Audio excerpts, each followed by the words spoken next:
Students, अभी तक हमने देखा था कि फ्लेक्सिबिलिटी मैट्रिक्स को हम कॉन्जुगेट बीम मेथड से कैसे सॉल्व करते हैं। ठीक है, आज हम देखते हैं अगर हमको flexibility matrix unit load method से सॉल्व करना हो।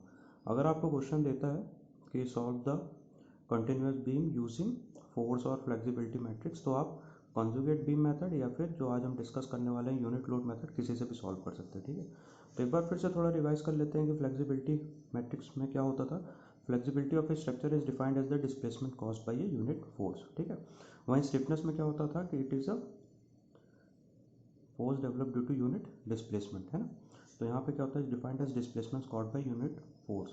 तो मतलब फोर्स हम देंगे, हम फोर्स लगाएंगे स्ट्रक्चर के ऊपर यूनिट फोर्स, और उससे हमको डिस्प्लेसमेंट देखना है। यूनिट लोड मेथड में क्या होता है, for deflection unit load has been applied, for slope unit moment has been applied. ठीक है, यूनिट लोड मेथड में जब भी हमको अगर डिफ्लेक्शन निकालना है तो हम यूनिट लोड लगाते हैं, और स्लोप निकालना है तो यूनिट मोमेंट लगाते हैं।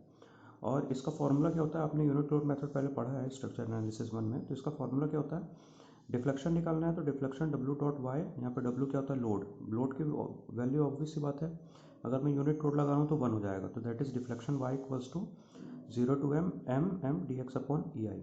एम क्या होता था, जो अप्लाइड लोड के कारण मोमेंट होता था, और स्मॉल एम क्या होता था, यूनिट लोड के कारण जो मोमेंट होता था। ठीक है, सिमिलरली स्लोप एट ए पॉइंट क्या हो जाता था, W dot theta.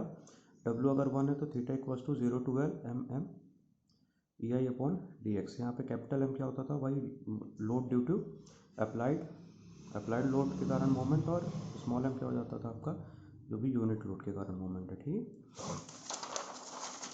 Flexibility matrix जब हम बनाते हैं तो उसमें उसके कंपोनेंट्स को हमको कैसे निकालना है यूजिंग यूनिट लोड मेथड, वो देखते हैं। तो सबसे पहले है डेवलपमेंट ऑफ फ्लेक्सिबिलिटी मैट्रिक्स में आपको डेल्टा। ठीक है, डेल्टा आपका कैसे निकलेगा, डेल्टा आपका निकलेगा F11 F212 F13 F21 F22 F23 31 32 33। ये आपको पता है कि क्या होते हैं आपके फ्लेक्सिबिलिटी मैट्रिक्स के कंपोनेंट्स होते हैं। तो यहाँ पे F11 कैसे निकलेगा, F11 क्या होता है, आपको अगर मैं याद दिला दूँ तो क्या होता था कि displacement at coordinate 1 due to unit force at 1। ठीक है, जो पीछे अपने को 1 मिलता था m क्रॉस n में, हमारी कोई भी मैट्रिक्स होती है तो उसका कैसा होता है, m क्रॉस n। तो यहाँ पर जो n है, n होता था जहाँ पर हम फोर्स लगा रहे हैं, और m होता था जहाँ पे हम डिस्प्लेसमेंट देख रहे हैं। ठीक है, ये हमने पहले डिस्कस करा।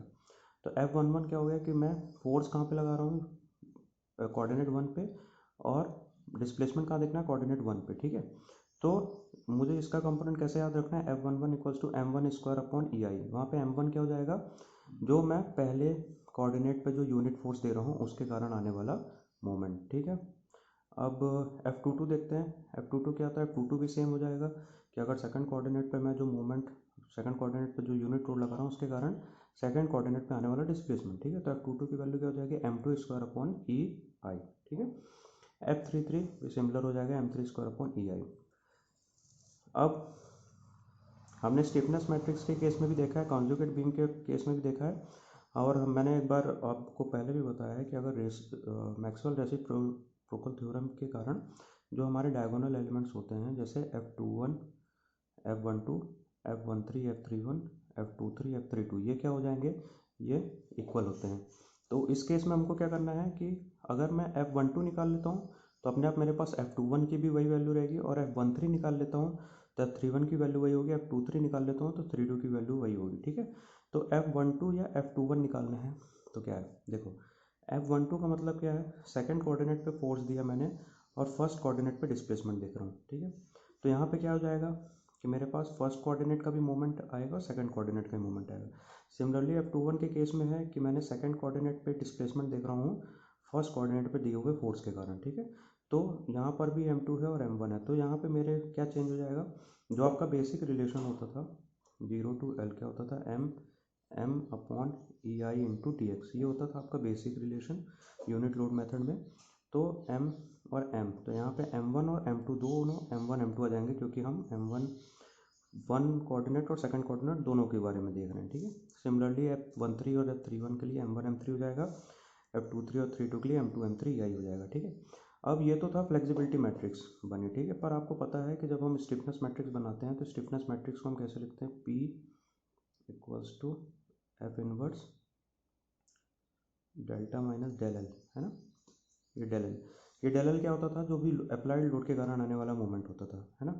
तो 1L, तो डेल्टा 1L जो हम देखते थे, तो कॉन्जुगेट बीम मेथड में भी एक तरीका था उसको निकालने का। स्टिफनेस मैट्रिक्स में हम इसी की जगह पे फोर्स निकालते थे, उसका भी एक तरीका होता था निकालने का। पर हम जब यहाँ पे स्टिफनेस निकाल रहे हैं तो स्टिफनेस कैसे निकालेंगे, सॉरी फ्लेक्सिबिलिटी निकाल रहे हैं तो कैसे निकालेंगे, यहाँ पे फ्लेक्सिबिलिटी उसको कैसे निकालेंगे। देखो, एक m जो अप्लाइड लोड के कारण आने वाला मोमेंट, पर उस अप्लाइड लोड के कारण लगने वाले जो इफेक्ट है उसको मैं कहाँ देख रहा हूँ, मेरा कोऑर्डिनेट 1 पे, ठीक है। यहाँ पर भी मेरा रिडंडेंट फोर्स मैंने एज्यूम करा है। तो 1 कोऑर्डिनेट होता है, आपको पता है, रिडंडेंट फोर्स, जहाँ पे मैंने फर्स्ट रिडंडेंट फोर्स कंसिडर करा है, और 2 कहाँ पे होता है, जहाँ पे मैंने सेकंड रिडंडेंट फोर्स कैलकुलेट करा है, एज्यूम करा है, ठीक है। तो m1 m क्या हो जाएगा, अप्लाइड लोड के कारण आने वाला मोमेंट, और m1 क्या हो जाएगा, जो फर्स्ट कोऑर्डिनेट है उसके ऊपर अप्लाइड लोड के कारण लगने वाला जो मोमेंट था। तो यहाँ पर आपको m और m1 दोनों आ गए। सिमिलरली 12 क्या हो जाएगा, m2, और 3l क्या हो जाएगा, m3। तो m आपको हर केस में मिलेगा डेल्टा निकालने में, क्योंकि m अप्लाइड लोड के कारण लगने वाला पहले कोऑर्डिनेट पे जो भी इफेक्ट है उसको देखना है, अप्लाइड लोड के लगने वाला सेकंड कोऑर्डिनेट पे जो इफेक्ट है वो देखना है, और m के कारण या अप्लाइड लोड के कारण लगने वाला जो थर्ड कोऑर्डिनेट पे इफेक्ट है उसको देखना है। तो हमारे पास p की वैल्यू हमको निकालनी होती है, एफ इनवर्स आप ऐसे यहाँ से निकाल सकते हो, जो पूरी कैलकुलेशन करोगे फ्लेक्सिबिलिटी मैट्रिक्स बनाओगे। डेल्टा अगर कोई सेटलमेंट दिया है तो उसको आपको यहाँ पे एज्यूम करना है, अपने कौन इंक्लूड करना है अपनी इक्वेशन में, और डेल टू क्या और डेल एल क्या हो जाएगा उसको हम इस इक्वेशन से फॉर्म करते हैं। तो बेसिकली होता क्या था कि जैसे मैंने 2 पॉइंट्स चूज़ करे जहाँ पे मुझे रिडंडेंट फोर्स कैलकुलेट करने थे। तो जैसे फर्स्ट रिडंडेंट फोर्स मैंने यहाँ पे यूनिट लोड दिया, तो ये हो जाता है F11, और उसके कारण दूसरा हो जाता है F21, ठीक है। वैसे ही अगर मैंने सेकंड कोऑर्डिनेट पे 1 किलो न्यूटन का यूनिट लोड दिया है तो उसके कारण ये हो जाता है F12, और ये हो जाता है F22। तो और यहाँ पर अगर हम साइन कन्वेंशन की बात करें तो एंटी क्लॉकवाइज को हम पॉजिटिव लेंगे और क्लॉकवाइज को नेगेटिव। मैं अपनी इस कैलकुलेशन में जो आगे मैं कैलकुलेशन करूँगा, पर आप साइन कन्वेंशन अपने हिसाब से चूज़ कर सकते हैं, बस उसके हिसाब से आपको पॉजिटिव या नेगेटिव का ध्यान रखना है।